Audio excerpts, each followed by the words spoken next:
Welcome to the Perfect Place to Put a Practice podcast by Scott McDonald and DrDemographics.com, the best source of demographic, psychographic, and marketing information for professionals. Hello, this is Scott McDonald with Dr. Demographics, and I want to talk to you a little bit about a phenomenon we refer to as outmigration. Well, it's simple enough. It means the population in the area is going down. The more dense an area is, and it's growing, well, that's generally a good thing. But really dense areas tend not to grow very much. They're usually more modest in increasing the population.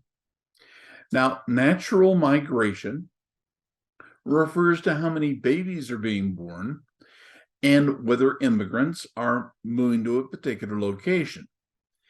It's considered a good thing. So practices that have a natural migration inward, well, that's a good phenomenon. If you happen to be a moving company right now, they're showing statistics like at U-Haul that suggest it is not growing very fast and that people are tending to move away. It means the cost of renting a moving van is getting higher in those locations that are not increasing in size. Now, we know that certain locations, certain states, have had a long-term trend of people moving out. As an example, Illinois, particularly in Chicagoland, is not increasing in its size. In fact, it's fairly stagnant. But it's stagnant for a lot of different reasons. You probably know that the crime rate in Chicagoland is much higher than it is in surrounding areas and in other parts of the United States. But it's also true that there are some surprises in the statistics, and I'd like to talk to you about it. As an example, California, which has never lost a congressional district, has lost one this time around. People are not moving to California, and we have to ask ourselves why. Why isn't California increasing in size? Why don't people want to go there? Well, the numbers are reflective of what the trends you probably know about are. It's expensive to live in California. They're not allowing citizens to build homes. The available space is actually going down. So with this, and I'll talk about some more trends on this a little later, but Illinois and California are reducing their size, and they have a net migration outward. We already know that West Virginia has been losing a significant number of people. Even though it's an energy state, people don't want to live there. Now, that's true then, of course, of parts of New York State, California, Illinois, as I mentioned. But there are three other states that are losing population that were traditionally gaining population, and therefore we're a little worried about them as a place for you to consider putting a practice. So as an example, Oregon, Washington, and Colorado, all three had been growing, and right now they're losing population. If you were to look at the numbers offered by U-Haul, the company that does moving your property, renting vans and things, it's becoming far more expensive to rent from U-Haul than it was traditionally, and this is causing people a lot of concerns. With that in mind, we have to say it's not as though you can't make a living moving a practice in these sites, but it's riskier. And that's the real point of outmigrations. They're riskier than they were before. And we want to say, doctors, be careful. So let's talk about some of the other numbers that go into this so you can make a good decision on where to go. Now, remember, outmigrations just means that there are a lot of people leaving. And when people and businesses pack up and leave a location, they call it outmigration, and it's not a good thing. It means that the property values and the employment rates are dropping. So with less employment, less affluence, fewer new houses moving into this area, it makes outmigration a negative indicator for you.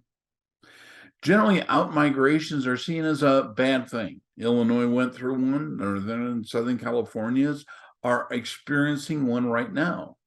But these are not the only places that are in danger.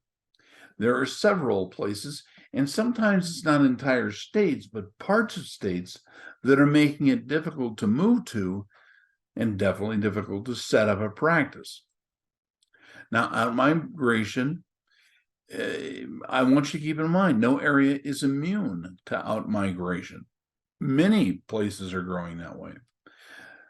There are many potential reasons for it, including the high cost of living and the price of housing, which is the same thing as the high cost of living.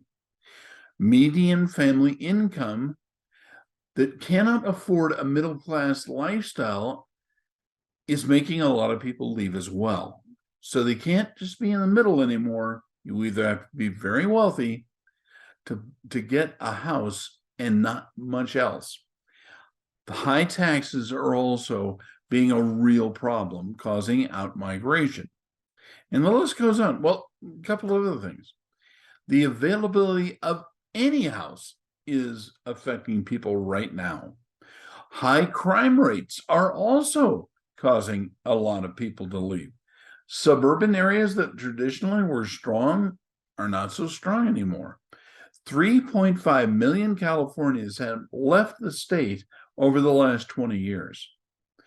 Corporate relocations are meaning that employment rates and the amount of money those corporations were paying are also going down. I'm not saying we're doomed, but there are a lot of people who are worried, and people who would normally have said, that's where I want to go, are having a hard time going there.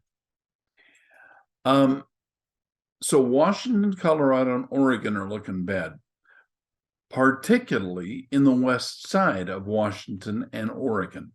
Colorado's not doing well, particularly in the big cities of Denver, around Denver. Now, losses are a bit of a surprise and go against traditional reasoning. Just be aware of it. Oregon is the smallest of the three with 4.2 million residents.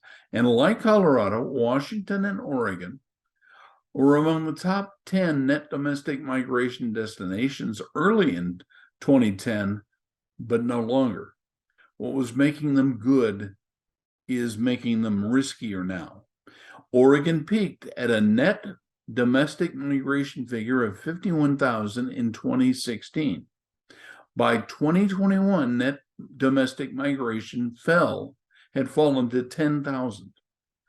Now, at a minus 17,000 rate in 2022. Now, you may say, oh, well, we're not Japan, which has a very low birth rate. Unfortunately, it's at 1.39. Remember, to stay stable, a population needs 2.5 population, maybe as low as 2.1. But these areas are not doing well. Now, Japan is notoriously low with its TFR. And a lot of people are saying, what's going to be the bottom of the trend? And I can't tell you. I'm a little nervous about it.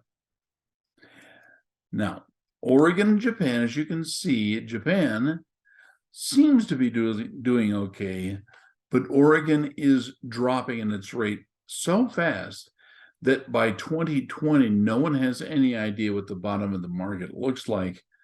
People are not having children. Few demographers anticipated declines like this. With their far smaller populations, Washington, Colorado, and Oregon are unlikely to rival the net domestic migration losses of California, but all three states could be facing a future substantial out-migration this year. Now, this is a very confusing chart. I will only say urban containment effects mean that the area is getting more dense and less likely to support where people are going to be going. Out migration peaks, in fact, at a part closer to an urban center. urban areas are not growing. That's the trend. Now, differences in the cost of living largely reflect housing cost differences. And the major three metropolitan areas in housing markets of Washington, Colorado, and Oregon have seen about a doubling of their median house values relative to median household incomes in the last quarter century. Middle income houses are less likely to move to where a middle income lifestyle cannot be afforded. So if there's more middle class housing, people will move there. But without it, they're kind of doomed, and the urban areas are not doing well. This is Scott McDonald at Dr. Demographics. Please call us at 800-849-0499. If you're looking for the perfect place to put a practice, we can help you. And thanks so much for watching. Bye-bye.